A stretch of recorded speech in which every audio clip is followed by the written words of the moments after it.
Kasong acts of lasciviousness ang kaharapin ng isang lalaki matapos itong mahuli sa PNP sa San Jose, Tacloban City.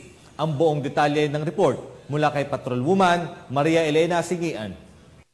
Takas ng autoridad ang isang lalaking wanted person na may kasong acts of lasciviousness sa Barangay 84 San Jose, Tacloban City. Naaresto ang akusado bandang alas 5:29 ng hapon ng pinagsamang mga tauhan ng Tacloban City Police Office Police Station 1 kasama ang intel operatives ng 85th Maneuver Company Regional Mobile Force Battalion 8 at City Investigation and Detective Management Unit sa bisa ng warrant of arrest para sa kasong acts of lasciviousness na may inirekomendang piyansa na 180,000 pesos para sa pansamantalang kalayaan.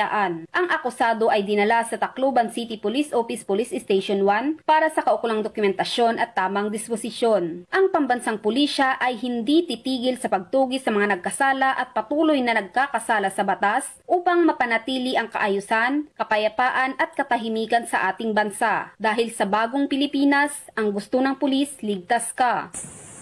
Mula dito sa Eastern Visayas, ako ang inyong PNN correspondent, Patrolwoman Maria Elena Singian, alagad ng batas, tagataguyod ng balitang pulis. Maraming salamat, Patrolwoman Singian.